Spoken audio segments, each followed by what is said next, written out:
Welcome to the Mechanical Room. A Centrotherm production focusing on all things in and around the HVAC industry. And now, your hosts, Michael Sakaris and Matthew Price.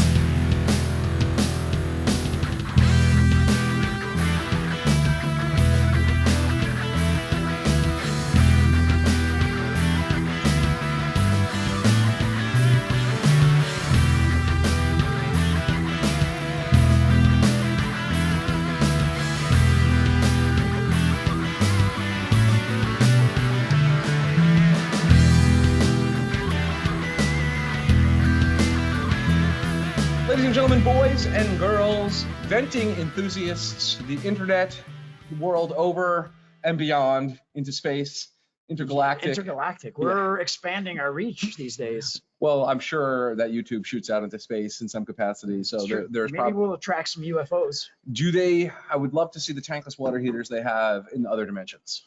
I can't even imagine. Do aliens shower? They probably have like the George Jetsons one where you just like stand there, you walk through, it showers you, combs your hair, brushes your teeth, and dresses you all at the same time. Yes, that would. Well, that was. I wonder. Do they have sweat glands? Do they need it? I mean, we don't. There's so much we don't know about alien physiology. We do not. Luckily, we know a little bit about venting. We know a little bit about HVAC world and the mechanical room and whatnot, and that's why we are back here. Welcome, everybody. An instant digression. Yes. But that's fine. It is the July episode of the Mechanical Room. We have Jasen Laws is our guest today from BDR. It's a training organization. We're going to talk a lot about training. Obviously, that's a big leading indicator for us and a big part of our philosophy. Indeed. So it's interesting because it seems like his company does a variety of training. We train on a variety of things, but it's all around venting. It seems like they have a bit of a disparate knowledge base, let's say. Yes. So they would be training a lot of our previous guests, how to be better business people, how to run their business a little better, per se. I guess we'll learn what they do. Yeah, for sure. But they're a training provider for several industries, including HVAC, electrical, and so forth. Yeah, and it's so BDR, Business Development Resources, which is not so much of a clever name because that's exactly what they do.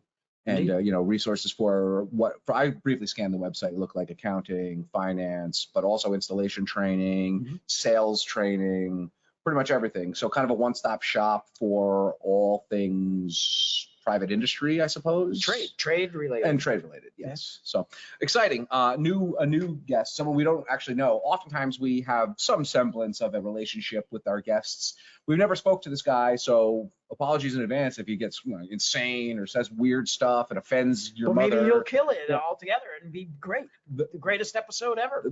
He could be hilarious. Always a glass half full kind of guy that I am. That's true. Well, that's why we balance each other out. Yes. I assume he's going to come on with a string of invective. He's going to offend my sensibilities, my politics, let's not go there. So we're going to find out. Anyways, it's not about the politics. Yeah, well, you never know where true. things go. We had a little fun last night on Instagram Live. We did. With a former Mechanical Room guest as well. Indeed.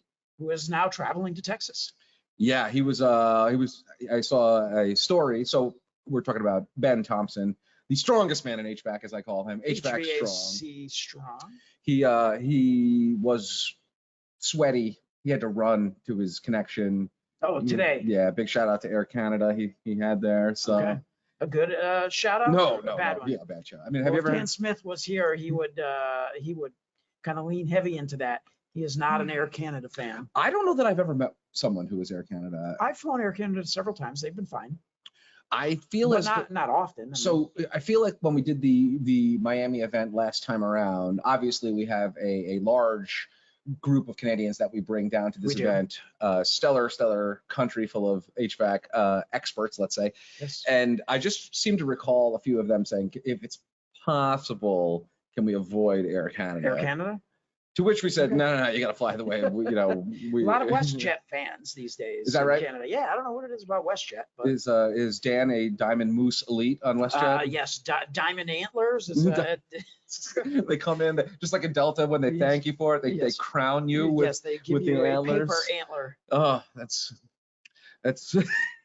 I can picture Dan with that as he eats his complimentary waffles that they serve. Maple syrup. And, those little airline bottles. And a can of Molson. Can of Molson, airline bottles of maple syrup. Yes. And actually the screens only play, Hockey Night in Canada on them and whatnot. So I wonder if Jason's from Canada. We're going to find out. Jason. Our guest coming up over here. I Yeah. doubt it. Yeah, You never know. We'll see. We're going to ask him, of course, all of the stuff that we typically ask about what music he listens to and his favorite sports teams and the best concert he's ever been to and his likes and dislikes. Our list of standard questions is growing. It is. It is like what he lists in his his dating profile and whatnot. It's very much if it's growing. out there. Yes, exactly. Long walks on the beach, extensive PowerPoints filled with the full-on training content. I get the PowerPoint stuff. I have a bunch to prepare for next Thursday, a day.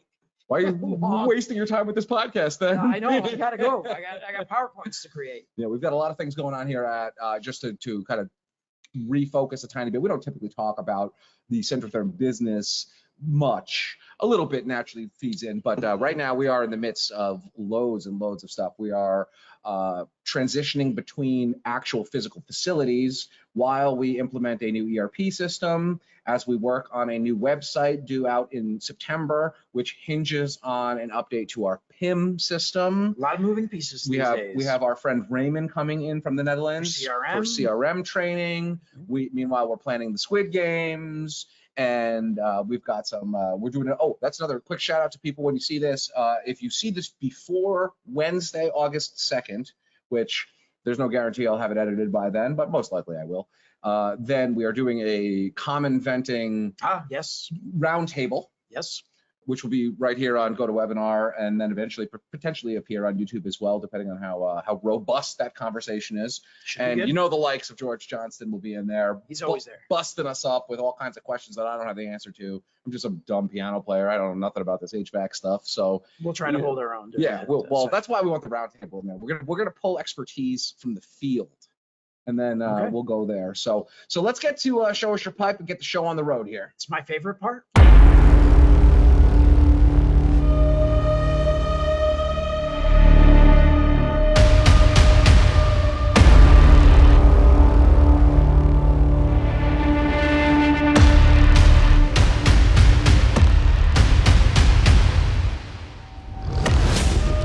It is time for Mike Sakaris's favorite segment of the mechanical room, where we observe pipes and that are shown to us.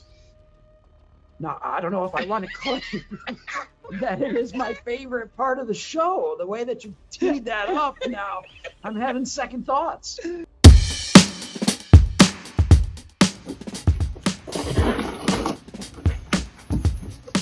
Centrotherm vent kit, baby. Let's go. Dropping this fucker down the chimney.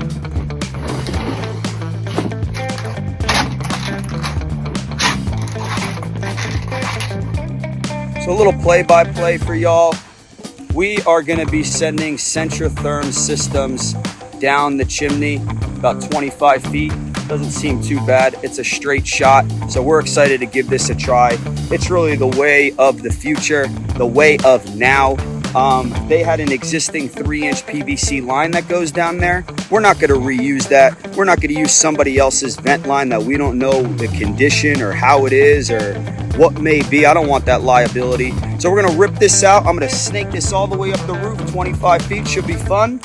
And drop that Centrotherm system down. So we're excited. I'm going to give it a try. It's one of the first ones we're doing. And at least I got a nice view to attack this little job right now, huh? That shit is nice. About to pop up a lawn chair. Alrighty. So here we go. We got our top on to the chimney top. I put that on first. I'm gonna go top down. Usually I'm a bottom up guy, but we're gonna go top down today. And I got our spacers that they gave us. So these are on in equal intervals, and let's give it a shot, let's see what it does.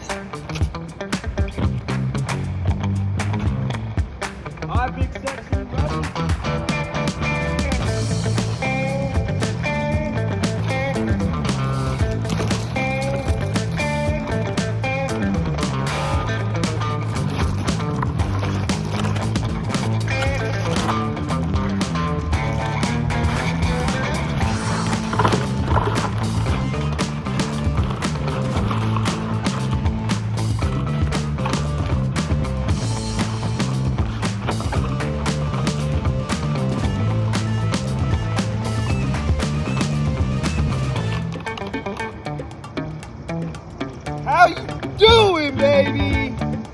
What was that? Under a minute?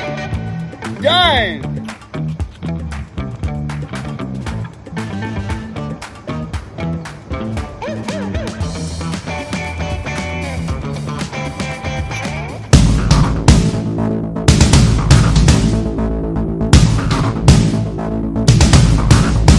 We got a good one, a fun one this time And around. we're going a little rogue this month. Yes, yes, indeed. Because typically we get, like a picture or something on even on LinkedIn. This time we're doing a video. Have we ever done like a? Certainly. We've done many man. videos, but often they're more like, typically it's like a scan, right, though, exactly. not someone Like, speaking to it. Correct. Right, So that's what I mean. The beauty of this one, and congratulations to Next Gen Plumbing, Heating, and Cooling out of New Jersey for posting what was, I think, his first Flex kit installation. Indeed. Which is kind of amazing. And he did it in like record time. And we don't sit here and we don't like, kiss our own ass and say that this is the best product in the world and this sort of stuff too. But we're not the only one. We're the best one. Well, so we don't typically do that. But what I want to point out is, I don't think he had prior experience. No, he did say it was his first Flex install. Right. So this is somebody who obviously has lots of experience doing this type of thing, sure. But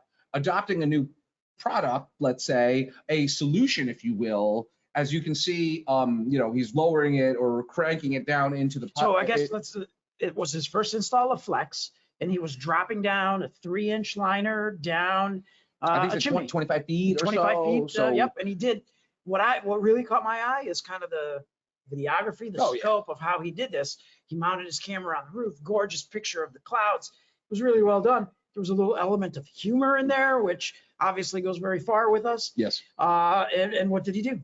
I mean, I think he shaved off precious moments out of his day there to go on to the next job or get back home to the kids sooner than that, because I mean, and also, so yes, he saved a lot of time there, clearly. There's no gluing or anything like that anymore. It's one contiguous coil that the Flex kit provides, whatever the liner inside of the existing construction, which is like the design for it. But the thing actually that really caught my attention, I mean, we work here, we've seen this stuff a lot. We've seen quite a few people kind of do the same sort of thing. Sure. So, glad that you're now on board, sir, and hope that you continue to do that. But the discussion about the liability, really, yes, absolutely. That's really something that I think if I could impart one thing to the market, it would be that type of thing. Old vent systems from that functioned okay on less efficient appliances. They're often reused because it's tough to get into the construction, stuff like that. And old PVC that may even be discolored and has lost some of its structural integrity is often reused because of a million reasons: laziness, or just you don't know, or it's hard to get to, it's a challenge, et cetera, et cetera.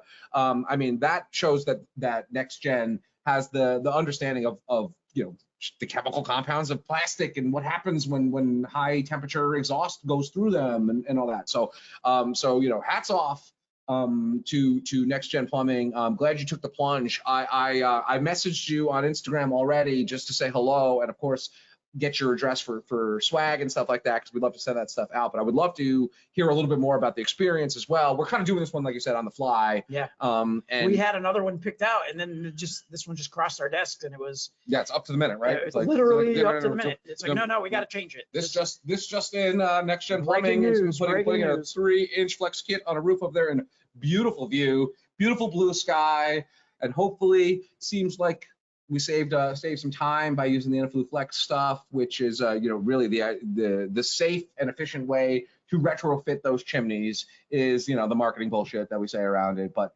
is true. It's legit. It's one of the things. And if anybody out there is listening to this is not following Next Gen on Instagram, make sure you do. It's Next Gen _plumbing _heating _NJ.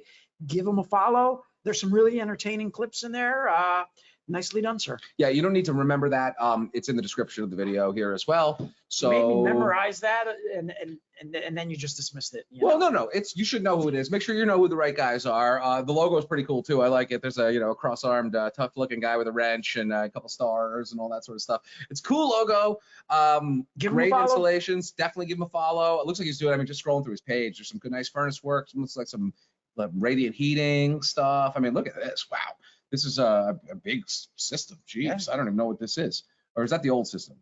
No, that's the new system. Yeah, that's the new system. What is that? A bunch of force system air handler. handler. I mean, okay, so now we're going like show us your air conditioning on this one too. He's cross-functional, air conditioning and heating. And definitely someone who deserves his due, because this is really pro-looking stuff.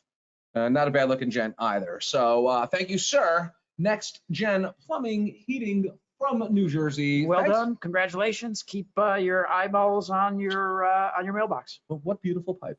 Excellent pipe.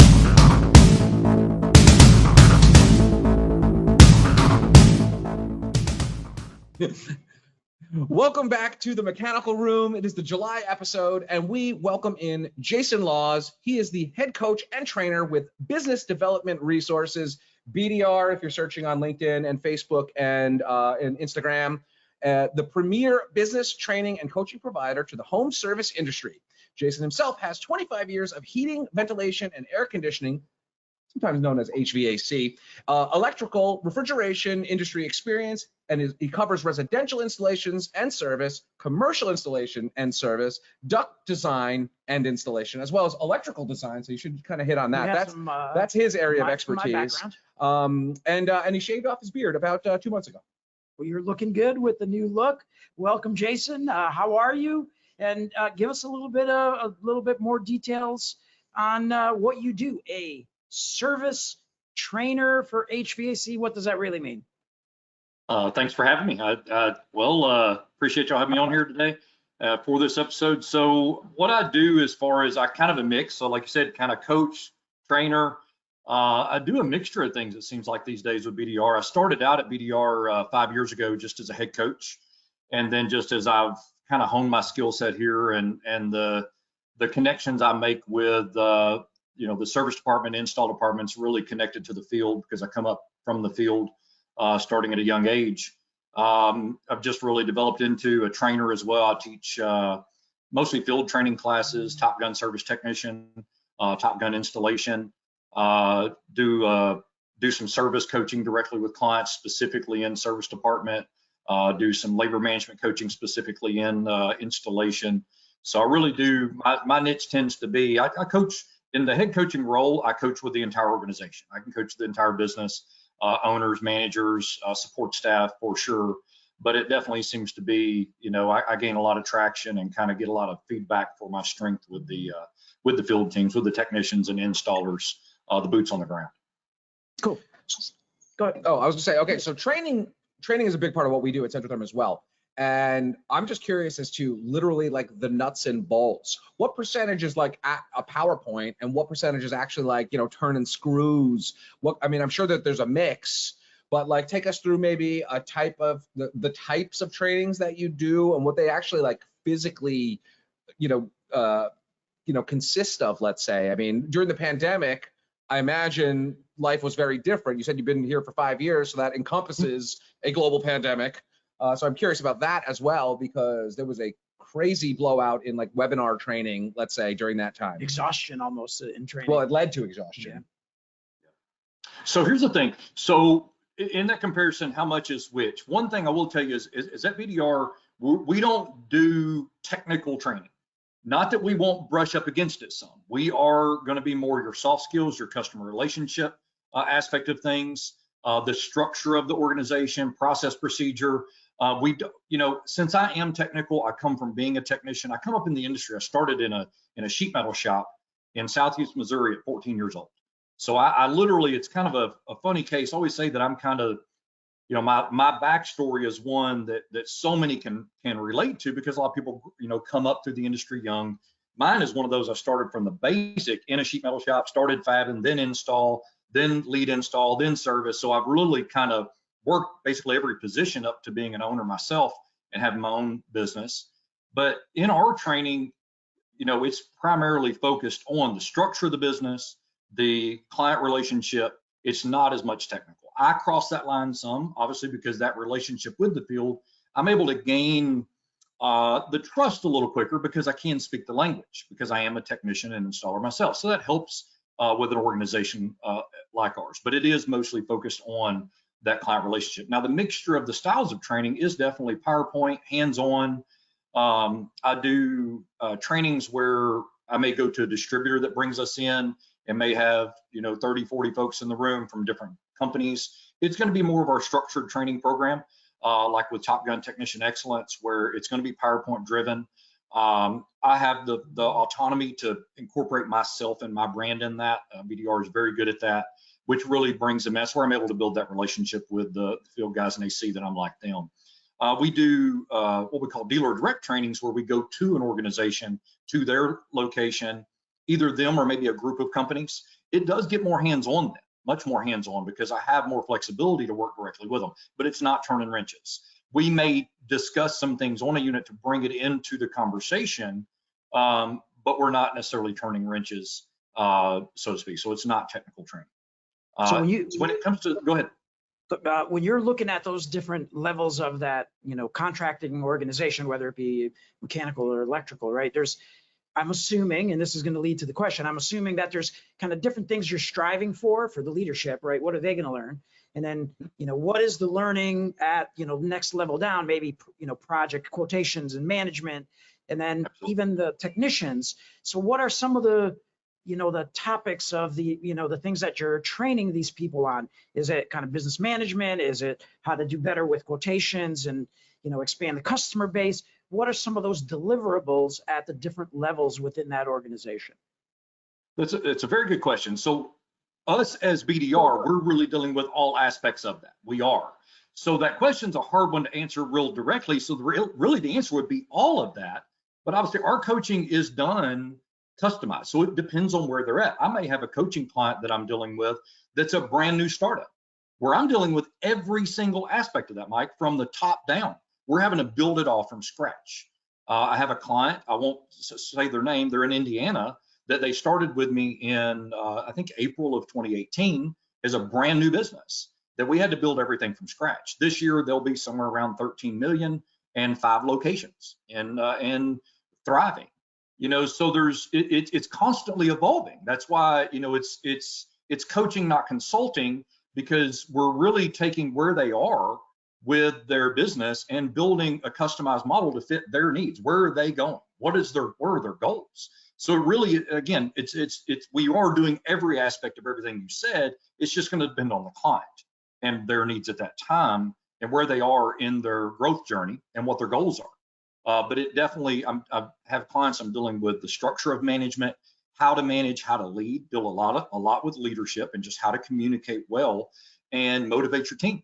And then putting a structure together where they can check progress, where they can develop levels of skill set, service technician levels from 1 through 5, and how to measure their performance and move them up through the ranks.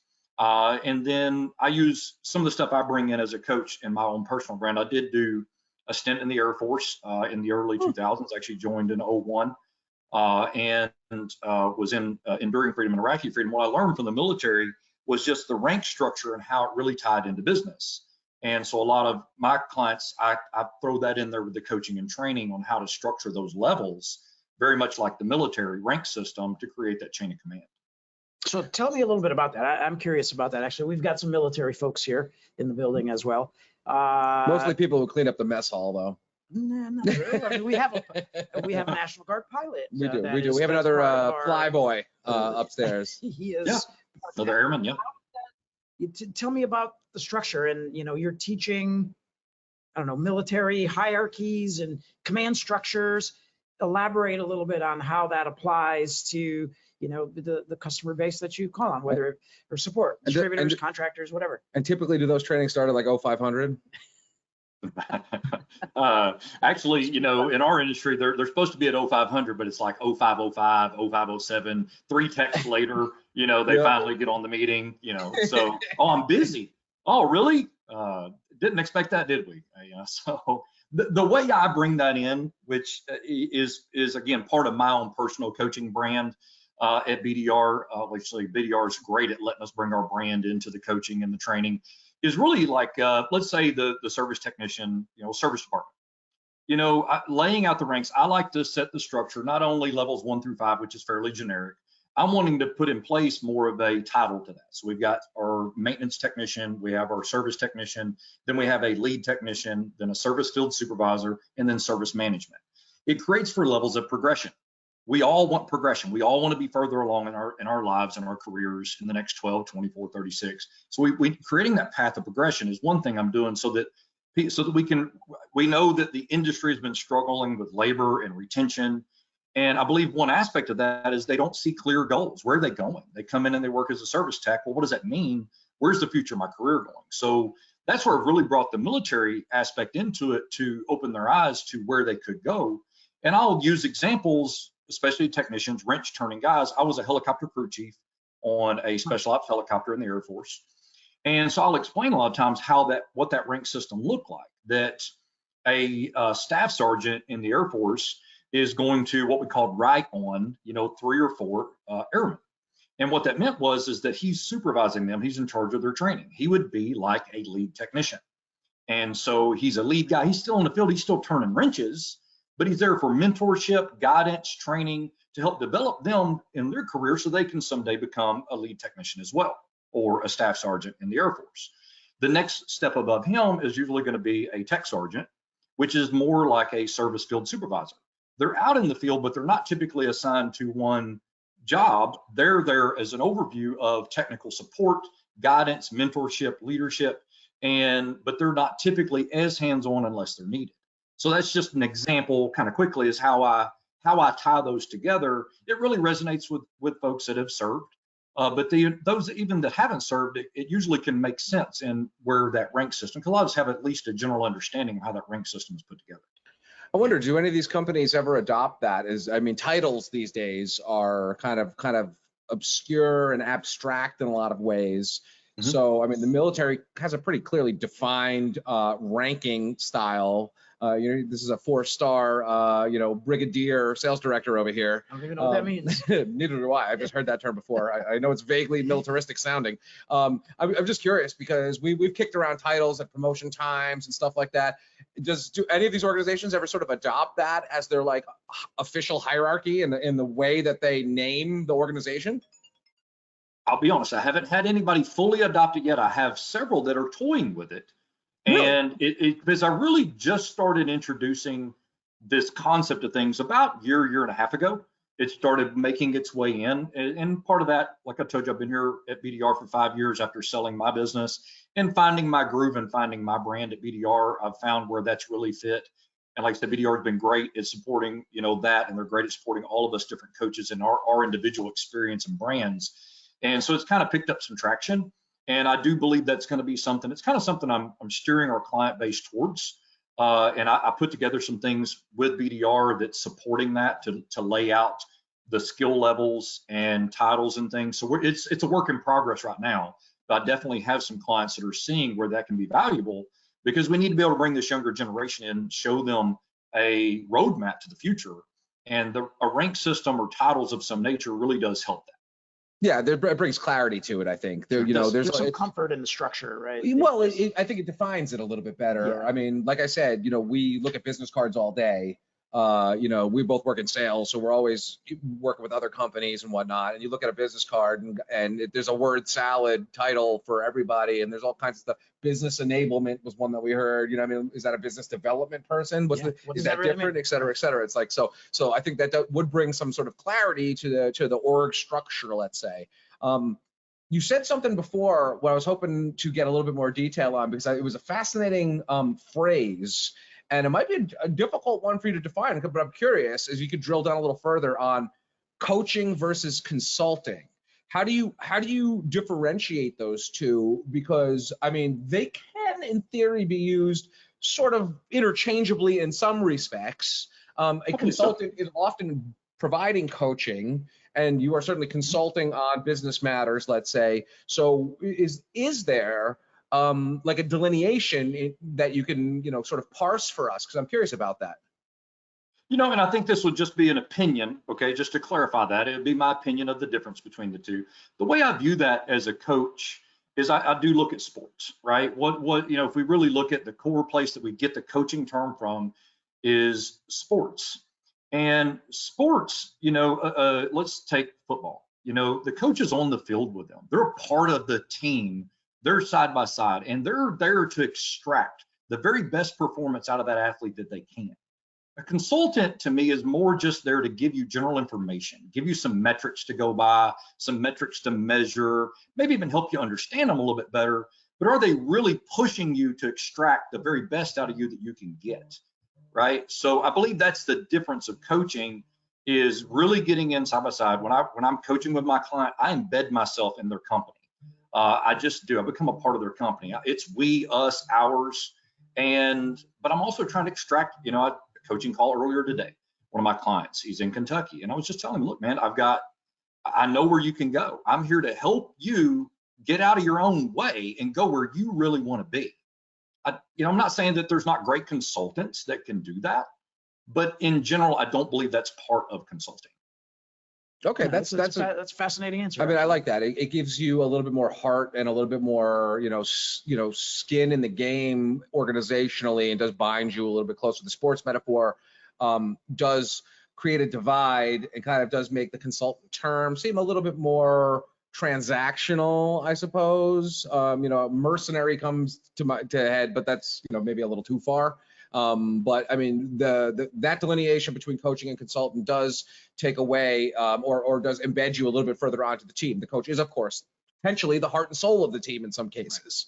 They could be the most important person. Do you look to Ted Lasso for inspiration? I'm sorry? do you look to Ted Lasso for inspiration? Have you seen the television program? If you haven't, I actually haven't. Oh, okay. It's interesting. It's about football, but European football, and it centers on a coach who is, I mean, sports are secondary to it, and really the guy, I mean, not that it needs my endorsement, what have you, but it's coaching is at the heart of this program, and it's really fascinating. I think you may like it because it does it drives at those themes very directly. He is very much less concerned with wins and losses and much more concerned with getting the best performance and making these young, he's coaching early 20s professional soccer players, turning them into upstanding men, upstanding citizens, getting the most out of them. I mean, it really does. He's not a consultant at all. He's a coach. He's on the team.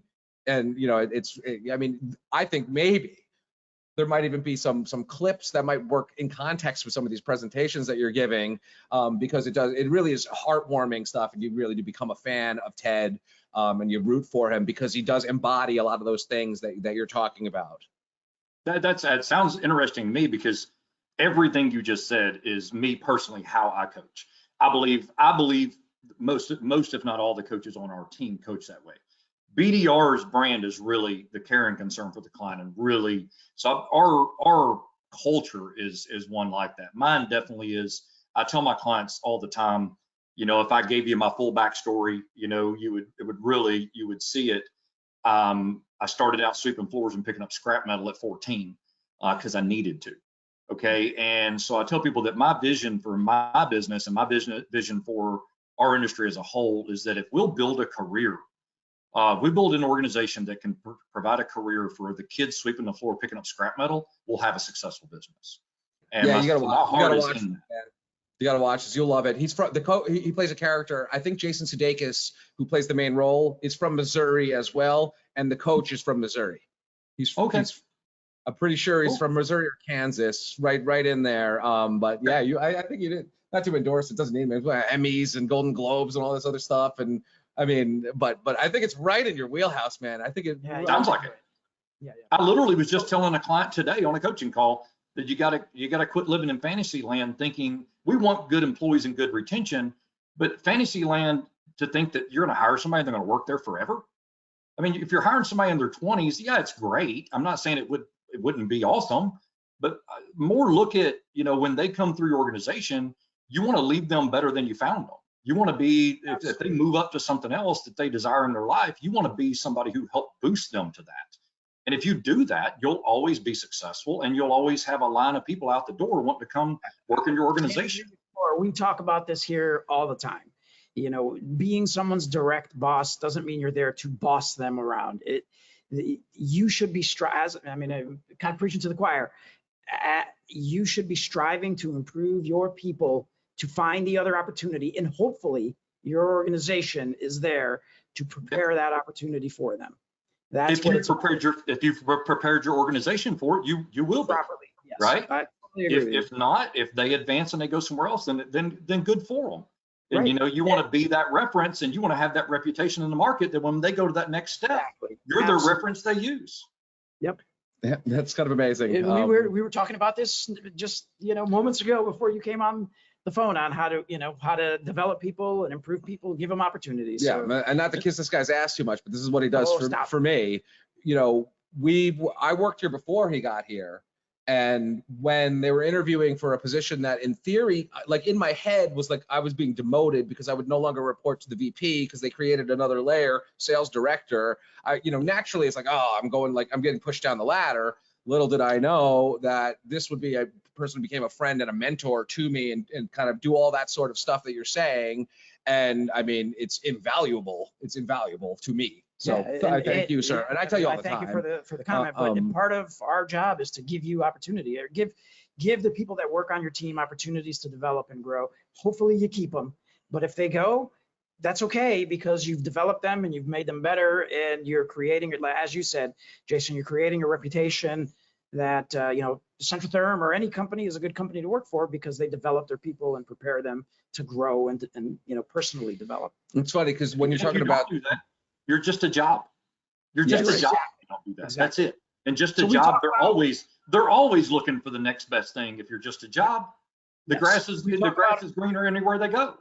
Right. The difference between intrinsic and extrinsic motivation, we talk about this all the time. It's what drives you internally. What do you aspire to learn and to do and to try? What motivates you, right? The money's important, right? We all have to pay our bills, pay our mortgage, pay for school. But ultimately, what is, the inter engine that is driving you, and how do we continue to cultivate that? And how do you, what's the good word, advance that, let's say, lean into the strengths. I mean, I'm a person who I have many marketing manager deficiencies on paper, let's say, and there are things that are like maybe non-traditional that are my strengths that we've kind of set it up so that I can play to those and succeed, without necessarily having some of the same, the X's and O's of a traditional, let's say more old school would be a better way also to phrase it, traditional marketing approach, which is kind of why we even have a podcast, because very, very few, I mean, we were amongst the first. We're not the only ones, but there are not that many in the HVAC trades. There are a few copycats now, but that was kind of like that's part of that, right? That's one of the intrinsic things, or actually, I forget which one is the one that intrinsic, we talk about. What drives you internally. That's the one. What drives me internally, yes. The oxygen in the blood in my veins and whatnot is the media creation and all that sort of stuff. And we've made it work, which is why we're talking to you today too. It's funny. This is really, I'm glad that Ripley PR, shout out to those guys, got in touch with us. And you were right at the top of the list there. And I mean, it's really a lot of good, there's like some good kismet alignment here with mentality. So let me take you back to kind of the industry a little bit though. You cover the mechanical, the electrical. What are the different segments and parallels of the industry that you guys cater to? Which one needs the most help, and which one is engaging you the most? So there's 3 questions wrapped up into one. What are the different parallels? Which one needs the most help? Which one do you get a lot of attention from because they see the value of coaching and mentorship and development? If we're talking the trades and just the industry, so our focus is primarily, our bread and butter is HVAC. Okay. Then coupled with that, I believe nationwide, most of us know that plumbing is pretty darn coupled with that. And I even sometimes talk about the kind of the history of that and where air conditioning really, when air conditioning came about, it first got handed to plumbers because it was plumbing and heating companies. So it's kind of a natural thing nationwide if you really think about the history of it. So we go HVAC, then plumbing would definitely be kind of the next. And then electrical, because there's some blend and crossover. I think we do have some lock and safe companies. We now, coupled with electrical, we have some generator companies that have kind of spun off of that. So we're definitely, those core portions of the trades are the ones that are our main focus, HVAC being the primary. I mean, seriously, not joking at all, I don't think that you could name a particular one that needs more help. because all of those are primarily, they're small business. They start from a technician, an electrician, a plumber who, you know, one of our coaches says all the time, fired their boss and became their own boss. And they think because they can fix stuff, they're a businessman, you know, or woman. And it's, you know, then they realize that, holy crap, there's a whole lot more to this. And so I think depending on where they come into contact with us, you know, really all of them are looking for the same things. They're looking for a structure to turn a job into a business, right? And, you know, so that's definitely across the board, I think we're pretty much equivalent there. As far as who gives us, I mean, again, we're mostly tied with HVAC. As far as our distribution partners, our partners across the country, you know, we got our start in HVAC. You know, I don't know the exact founding date, but I've known BDR for a long time. I actually worked with BDR early in my years of owning a business. It's how I ended up setting my sights on being here today and being where I'm at. That was back in 2008.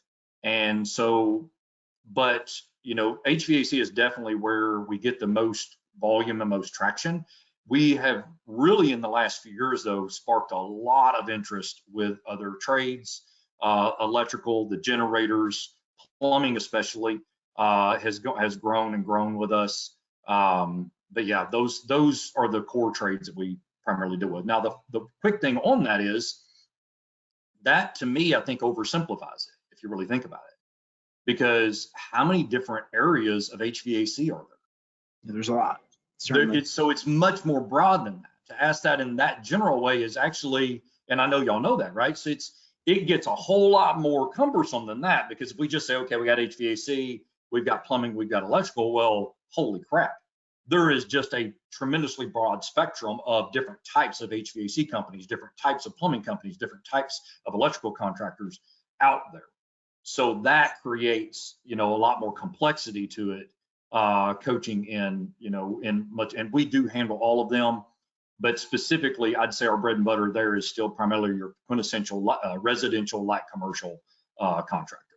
Although I coach with we coach with new construction, we coach with, you know, specifically commercial, some industrial, in all of those. But does BDR work with or collaborate with any of the trade associations like Hardy or ASA? We've had Hardy and ASA guests in the past. Who do you guys interact with?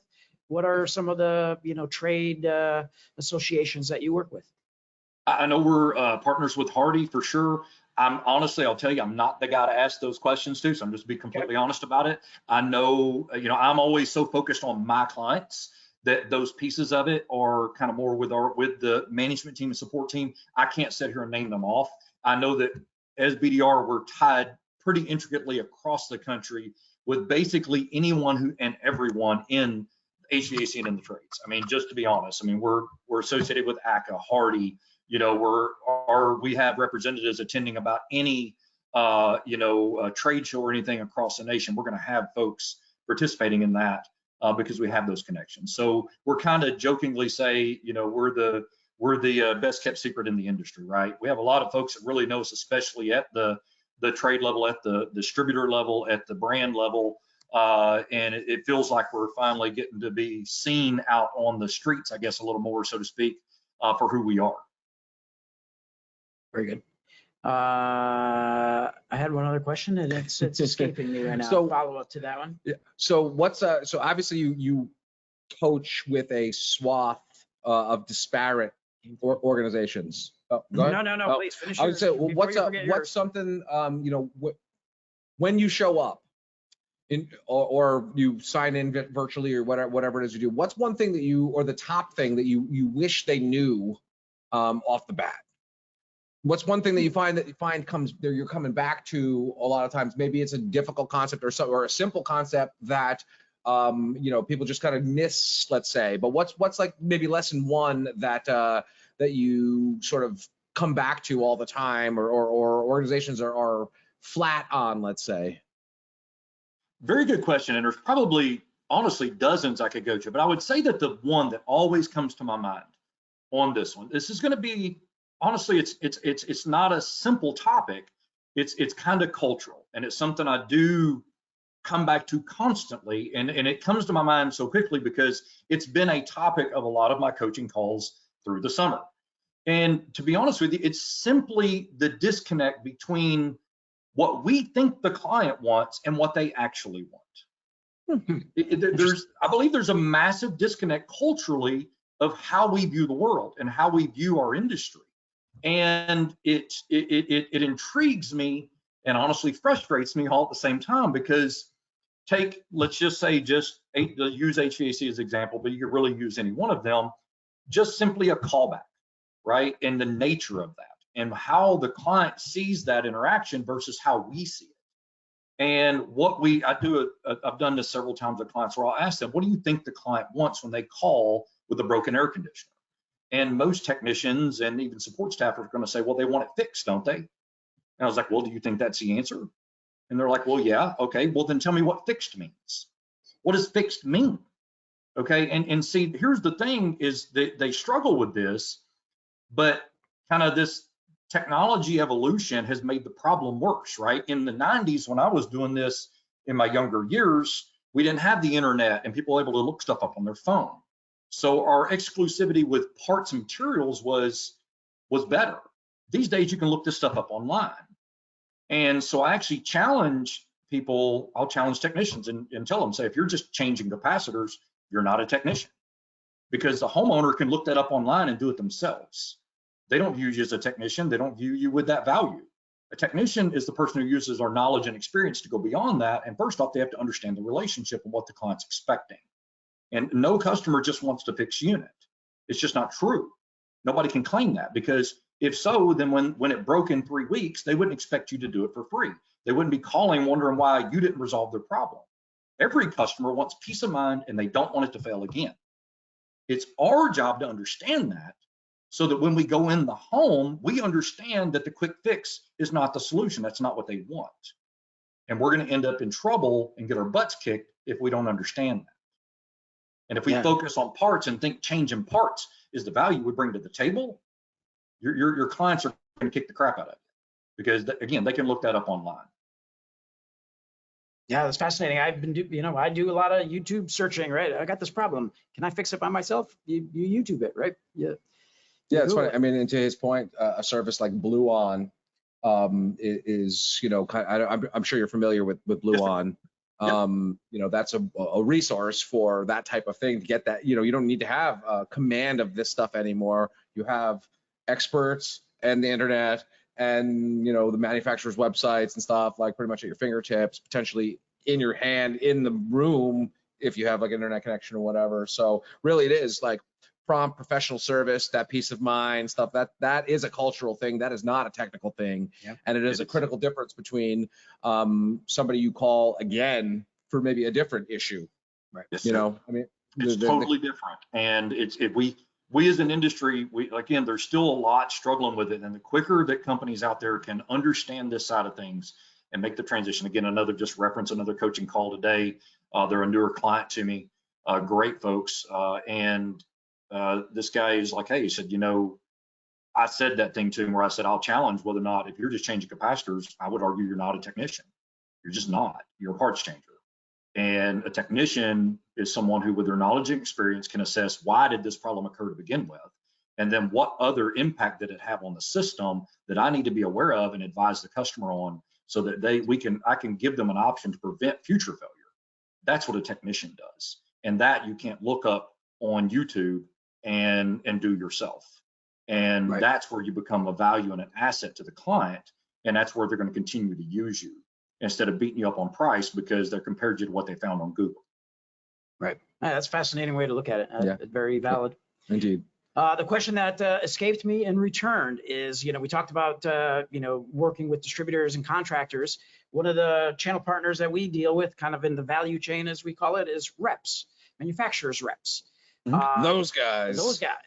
Do those guys that we find very, it's an integral part of our business. Sure. Because that's a spectrum of feelings. Is that a customer base that you market to or engage your company to improve their value to the marketplace? I believe they do at the management level. Me directly, I don't have any direct connection to that. I do get brought in sometimes. I definitely, if somebody's asking certain questions, they reach out to the coach team for experience and things. So there's definitely been some things here and there I've been brought into for conversations, but it's not something I'm directly involved in day to day. Again, I'm more the boots on the ground out, you know, traveling and doing training classes. Sometimes bump into some folks like that out at distribution and out amongst things, but I'm not dealing with them on a regular basis, and I'm not dealing with the relationship with them. So, you know, so there are many that's the of best our answer I reps can give you. and others that listen to the mechanical room. So hopefully that may be, you know, an interesting way to develop the, you know, the service that they provide in the market. And I mean, and truth be told, what it means to be a rep is very different from company to company. Yeah, commercial rep, residential rep, wholesale rep. There's a lot of different types of I mean, reps. there are reps that are really more like suppliers who call themselves reps, but they're really doing more warehousing and logistics type stuff. There's reps that do, you know, engineering right, of design services. build stuff and never touch the product themselves. They're very technical trainer type reps. There are high level commercial, you know, boardroom type stuff going. I mean, so it casts a pretty wide net. So it does. Most importantly, then, are you a Chiefs fan? Missouri? Somewhat, yeah. I mean, I like. The Rams, they abandoned us in Missouri. So back in the day, when I was younger, I was a bit more of a Rams fan just because I'm from the eastern side of Missouri. Gotcha. You know, so but I always liked the Chiefs. But I live in East Tennessee now, so I'm a little bit split from my roots in Missouri and the Titans in Tennessee. So I tend to root for both. What about the Cardinals? I'm more of a baseball guy personally. Oh, yeah, Cardinals. It's funny we talk in my household. It's like we're kind of split with the Chiefs and the Titans, but you don't split with the Cardinals. The Cardinals are just, that's ingrained in us, you know. And the Cardinals are far reaching too, because I'm from the very southeast corner of Missouri, and everybody within 300 miles is going to be a Cardinals fan in a radius. You know, I don't care if it's Arkansas, I don't care if it's Mississippi, Tennessee, they're Cardinals fans. Well, Cardinals are, so I was born in the Bronx, which gives you some indication right there just immediately. The Cardinals stand next to the Dodgers and the Yankees and the Red Sox as, you know, baseball history. You know, Bob Gibson and, you know, Stan Musial comes to mind. Like, you know, the Cardinals are an immortal team. Tim McCarver, you know, all that sort of stuff. They are, what's that? Ozzie Smith. Ozzie Smith, the Wizard of Oz. He's in one of my all-time, my number one favorite Simpsons episode features Mr. Ozzie Smith as he falls down the bottomless pit, if you recall, from like 1992 or something like that. Oy vey, forever ago. But he was in there, and Ozzie. So I played shortstop when I was a little tyke, and Ozzie was was one of my favorites. He, you know, famously would enter the field and do like a back handspring. Yes. So badass. Yep. I mean, 8 gold gloves or 9 gold gloves, just an amazing Hall of Famer. I mean, he was an amazing guy. Yeah, he's amazing. And then, so also, I mean, geez, and then, you know, recent success too with like some Pujols and, you know, and Mark McGwire bringing some real interesting juice in the 90s and whatnot. I mean, the Cardinals are just a storied franchise. And as a Bills fan, you know, F the Chiefs. Bill Summers is not listening to this podcast. Yeah, Bill, if you're hearing this, your Chiefs can, you know, you and Patrick Mahomes can take a walk, you know, and I'm tired of that shit. So how about this then? So we usually cover sports and music at the end, and then also like oddball type stuff. So like, what are you doing in your spare time? What kind of music do you listen to? Tell us a little bit about Mr. Laws, the human being. You got any kids? You know, that kind of stuff. Well, I would more as a human being relate to the last word you said, which is the oddball stuff, right? Because I'm a bit of an oddball. He's a juggler. He's a, you know. No, I'm a, you know, I've got a wife. We've been married for 26 years. Coming up this year, got married right out of high school at 19, and no, she wasn't pregnant. No, she's not my cousin. So when you talk like me, you got to make sure and let people know that. Got 2 beautiful daughters, 17 and 14. We live in East Tennessee now, just a little outside of Chattanooga, and in a little town called Dunlap in the Sequatchie Valley. You know, as far as, you know, just family, I live here in Dunlap. I actually have 200 acres about 20 minutes from here. My parents live out there. Been very blessed in my life. My parents retired and moved out onto our farm. It's mostly wooded, just more like a hunting property, just recreational. So I spend a lot of time out there doing that. I'm an old school working guy. I'm very traditional. My family's very traditional. We talk about sports and stuff. You asked me about the show earlier. I don't watch a lot of TV. I actually do zero social media. I've kind of purposely, in today's hectic world, structured my life to be a little simpler in that way. I like sports, but really I've joked for years that HVAC is my sport. I started in it young. I played a little bit of football, and then football became a conflict with working. So I dropped football when I was a kid, and HVAC became my sport. So I didn't even do sports in the rest of my time through high school because I was working. That's all due to circumstances. I come up poor and a little bit rough. Sure. And so there's just circumstances that molded me. But yeah, so music's a blend. That's the funny thing. You talk like me, you come from where I come from. The funny thing is I'm one of the most open-minded, rednecks you'd meet. I love people. I love all types of cultures. I served in the military, met a lot of different people from different countries. So I actually listen to a broad spectrum of music. I like lots of different stuff. Country would be the core of it. Some favorites that hit different zone. Like you throw your iPad on, it's on iPad, none of those things even exist anymore. You throw your phone on and you say, give me the Jasen playlist. It's going from what to what to what to what kind of thing. It's going from country to some old school rock, AC/DC. It may hit some Eminem, and it might hit some Lecrae. It's going to jump across the board, and it's going to depend on the mood I'm in. I'm a fitness guy. I like to work out and lift weights a lot. And I was in the gym this morning, and I'm listening to, I've got a playlist called Alpha Workout, and it's a blend of hip hop mostly and pretty intense. And that's my gym playlist. When I'm just cruising down the road, it's going to mostly be country, and I'm a little bit old school, so I'm going to have it on the radio. I like to listen to the local radio.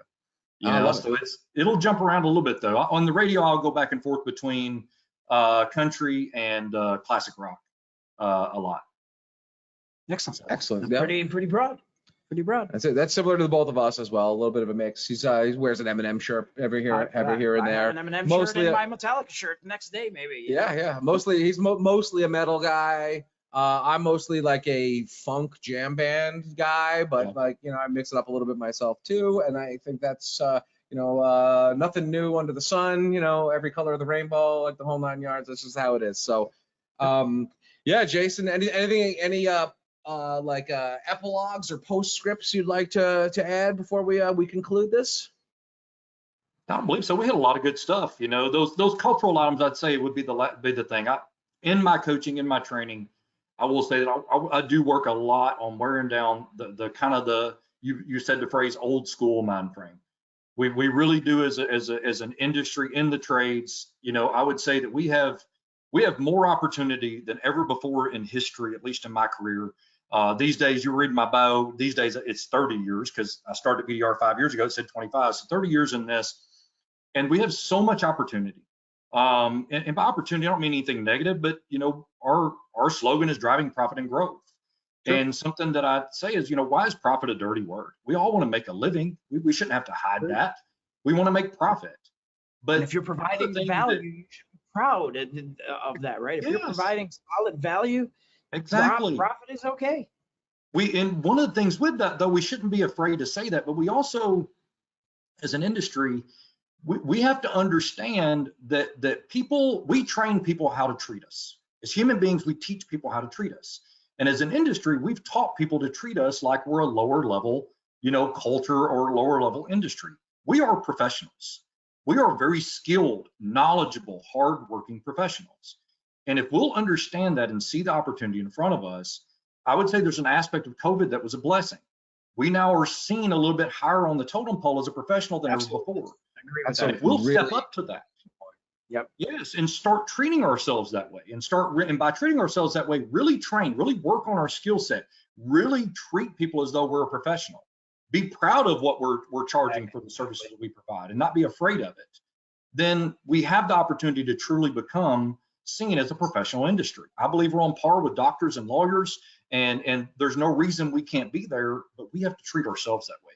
We have to understand what it truly takes for people to view us that way, but we have to view ourselves that way first, and we have to be responsible for it. So that's amazing. I don't think you could have said it any better than that. No, that's that really embodies a lot of the people that we interact with. You know, there's a culture, and I know you're not a social media person. We do a lot of social media.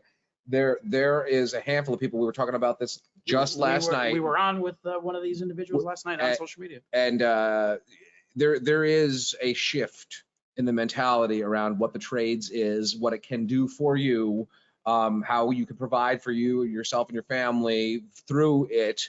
And I do think like strongly or seismically, the respect level type of thing, the understanding of the value of an AC tech or something like that has shifted a great deal. Even in just the short years that I've worked at this company, I've seen the evolution of that type of thing. And then some of those folks like Mike Flynn and Ben Thompson are very instrumental in showing the professionalism and whatnot, and sort of elevating the trades, which is really a good place for us to stop, because this is why we do this podcast. Yeah, we couldn't have hit a better note as we wind down here than that. And we didn't even plan that. Very eloquently. Beautiful. So that's spoken like a true coach who knows what he's doing, knows how to motivate, knows how to tie it all together. You Drop the mic exactly at the end with it's the just perfect like, statement. put your hand in the middle and like, all right, go team, like that kind of thing. Beautiful. Jason, thank you so much for joining us. Let's keep in touch. That was I'd love to do more with BDR. It sounds like a fascinating organization with and if everybody has the same sort of mentality and approach that you do, there is no doubt that you guys are making a tremendous positive impact across all of those channels that you work with. Thank you so much. Thanks for having me. It was great to meet you guys. I'd love to speak with you again, and I'm sure you would really, it would be good to get some other coaches involved. We have such a great team with all different types of backgrounds and skill sets, you know, but we all have a heart for the industry and really want to see us really thrive and move into that professional area of respect and trust amongst the public and amongst industry. Awesome. Fantastic. We'll talk to you real soon. Thanks so much. It was a pleasure, sir. Thank you so much. Very much. Take care. Have a good day.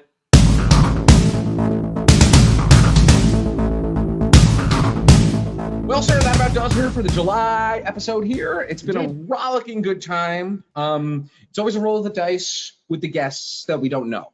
Right? It is. I mean, we've had a mix. Guests we know, guests we don't know. Like today, first time getting to chat with the individual, with Jason. Yep. And then we've had some that we've seen maybe present at conferences Sure. that we've brought in. But I was, you know, it was, for me, it was a very, I don't know, touching, maybe a little heavy, but it was a very interesting, genuine That's the one. conversation. I really enjoyed today's. You get the today's sense call. that he likes what he does. Absolutely does. And I mean, there is, so I mean, again, I don't want to bring up Ted Lasso over and over again, but like it is something that is close to my heart because I really enjoyed that program. And I was getting Ted Lasso vibes because he's, you know, Jason Sudeikis and the character is from Missouri or Kansas, like right in that like neck of the woods, you know, close by, kind of, you know, culturally aligned, let's say, in some respects. And I mean, he kind of has like a little bit of that Ted Lasso in him. Yep. And you can tell, you know, when he was talking about what a coach does and how he embraces that. I mean, it was coming from the heart. It was genuine. So right, and really does separate. I mean, we talked a little bit about consultant versus coach, and I mean, I was in my head before I asked that question. I was like, is this gonna maybe trip him up? This is a tough. It's a tough question, and I mean, he just slam dunked it with something that was sincere and made a lot of sense, and really did show a split between what a consultant does generally and what and the much more personal nature of what a coach does. Yes. I mean, a consultant is by its very nature is a transactional type of relationship. Often, you know, you come in, you have a 30-day contract, you do XYZ. There's these you do a bunch of interviews, you know, and you restructure what Yeah, You yeah. present it as a consultant. Right. We've had, you know, We joke around about McKinsey. Hopefully no McKinsey person is listening. yeah, but, if they are, you that's know, okay. yeah, I've dealt with them several times. yes, and we've dealt with consultants in a couple of different ways, and to varying degrees of success. But at the end of the day, you do kind of get the sense sometimes, in some cases, that they're certainly punching a clock. They're there for, you know, There's a process that they're following. yes, and there was somewhat impersonal, let's say, whereas Jason clearly is, you know, whether or not he becomes, you know, best friends with every client, you know, obviously that doesn't happen, but certainly put himself out there in such a way where I really, it's likely the recipients of his coaches, his little proteges, let's say, are, you know, they can sense that, and Right. it's effective. Sure. Which is, you know, I mean, ineffective coaching is what leads to chaos. That's what leads to, you know, 10 captains on the team and everybody running in different directions, or a complete disarray, let's say. So really, a coach is what they, you know, what he Unifies does. the team, right? Exactly. And I think he was really encapsulating some really positive attitudes with that. And I mean, he was able to articulately explain, you know, the differences between like consultant and stuff like that. And I mean, really just a sincere and an interesting guy who loves what he does too. Yeah, no question. Even afterwards, when we ended the actual recording, we were chit chatting. You can tell. I mean, he's passionate about it. This is his thing. So I thoroughly enjoyed the interview today. Yeah, that was really, really good. So thank you to our friends at Ripley PR, who we've been now working with a little bit. You know, it's a nice partnership we've got going on here. Yeah, I mean, we're helping them out. They're helping us out. It's nice. And it's kind of funny. We've had some back and forth. You're on all those emails. I see along the way. And yeah, we'll have some more of those folks on there as well. And potentially another person from BDR as well. And the nice thing that I mean, we have kind of a certain direction, a certain mindset that we look at when we talk about guests. They've brought a different angle to some of our guests, which I'd like to thank Ripley for that. Yeah. And actually, I mean, it was two different people in the organization who have now kind of teamed up a little bit. You know, previous guest John came through one segment of the Ripley folks, and I think we might actually end up having the founder of Ripley on as well, which appears to be a PR marketing that is more in our space too. You know, generally speaking. So I mean, all of the, you know, we've got a list of potential guests for the future episodes, and we'll certainly have maybe several of them on. Are we ready to take it up to 2 episodes a month? Yes, no. we are, but I will need a few. We gotta hire out more people in the marketing department so I can focus on podcasting. Oh man, I opened that door and he walked right through it. Very well played, sir. Who, if there's anybody out there listening who wants to do the Centrotherm website, I will interview you happily, and we'll find some, you know, salary out of my budget, and we'll make that work, because it's pain in my ass right now. It's a budget, man. It's a budget. It's guidelines. Well, I'm just, so hopefully Joel's not listening to that. And he does listen, so no, damn it. That's all right. Hey, no, we're gonna get this website done amongst other stuff. We were talking about that in the beginning too, the different things. This has been kind of a little bit more of a Centrotherm themed episode, where we talked a little bit more about like kind of the inner workings of what goes on here a little bit. Yeah. In the intro and the outro. Anyway, just because there's just so much going on, that we're kind of fitting this podcast in. It's a busy, crazy time right now with the plant, you know, expansion, new building, in-force system, man. We have a global sales director coming in next week. We have the global head of HR coming in next week. We are launching 9 to 10 to 12 to 14 to 500 different new digital systems. And, you know, I mean, we're running a few different campaigns right now in some respects. Get ready for a promo around the snort and the snout, intake and exhaust. We've got South Beach looming on the horizon. The front man's been in and out of this building. I can't tell you how many times. I look forward to the interview. We are actually doing an interview with the front man, and from what I understand, he's pretty serious in his expectations for February. That he is. I'm curious to see how it's going to go, because I'm just a goofball when I interview people. What do you think the frontman's favorite music is? Probably like industrial, doom metal. Yeah, that could work too. The sound of people screaming. I just listen to torture noises all the time and gunshots. You know, and if we're not, you know, delivering what he expects, obviously he has henchmen with guns. Yes. So we got to be very careful about that. We do. I look forward to finding out, you know, asking him those questions. Is he going to bring the helicopter in this time? Sports teams that he's into and stuff. You know, like he's a big Miami Dolphins fan. Just so you know, he spends a lot of time in South Beach, obviously. No, I don't think he's a Dolphins fan. No, I don't think so. Much more serious in the So who could that be? Steelers? the Raiders. Oh, there you go. Probably It's Raiders fan. Got to be Yep, the Raiders. Yep, fan. him and Kiernan, Or right?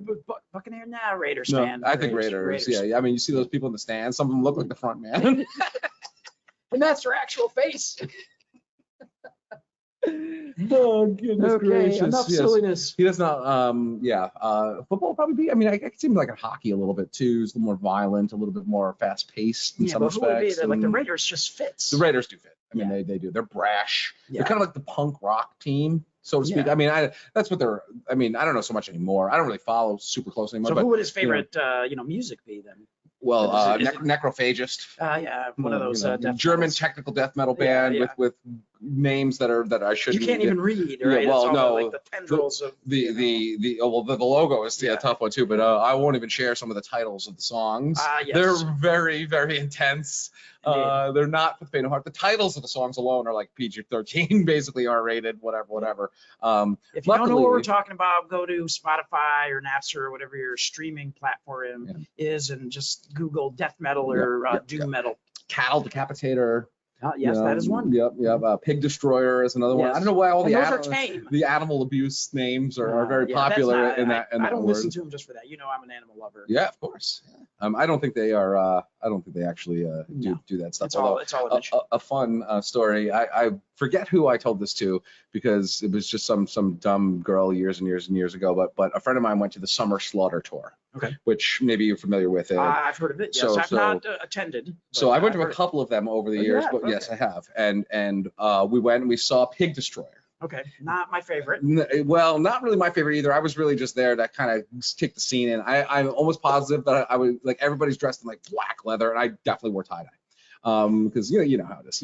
I know you. So when we got back, I told well, a friend of ours that we saw these bands. She's like, "Oh my God, what a terrible name! Why are they called that?" I was like, "Well, they sacrifice a pig every show, and what they do is they put it in a harness." And they put it above the crowd, and then they shred the entrails all over Oh my God, this episode's going like it's bad.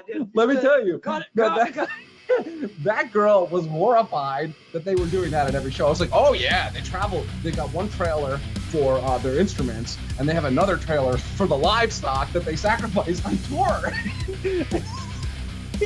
I can't believe it. I forget. There's two people. She was buying this. She was definitely not the brightest. That's why I'm not gonna say her name. She's. I don't think that she's listening to these podcasts, but you never know. Never know. And if you're out there, they didn't actually mutilate pigs and spread the entrails all over the attendees and all that sort of stuff. Instead, they just got up on stage with their guitars and they grabbed and screamed and screeched the whole 9 yards. And then went back to the green room and had some Evian or something like that. Some Pellegrino. Yes, exactly. It's the finest of the sparkling waters and whatnot. So, and on that note, maybe I'll put some like hardcore music to play us out of this one. Outro? Usually, I play the little synth jam that is my recordings. I made that little synth jam. Maybe I'll put some like double bass pedal, kind of like. Let's make it at least somewhat palatable. Yes. We want everybody to watch to the very, very end. The final segments that lasts forever. Yeah, that keeps going. as much as I am a metal fan, some of that stuff is rough. Well, you're more of a melodic metal guy, but I like mostly. some of the hardcore, some doom metal, Serathungal, some of the Yeah, but original even metal that stuff isn't. There's not tons of growling. No, the growling, And you're a fan of like guitars and melody. Those hardcore guys, they down tune so much that it's like you can punch the guitar and you don't have to play it even at that point. They're like doing drop C tuning and stuff. It's crazy, and it just sounds. And then they put it through that Sun O pedal. Yeah, or they play through like a series of bass cabinets. Yes. To get like this crazy sounds, and it's really more about like like the feeling. It's like rhythmic instead of melodic. Yes. Which is there's certainly a time and a place for that, and so I think today we've gone from show us your pipe, Flex installs, and coaching and mentoring and feeling. Ted Lasso style. Ted Lasso. I mean, we've been all right, over right. The this pig mutilation. It's terrible. Okay, so on that note, before it gets any worse, signing out. We'll see you next month.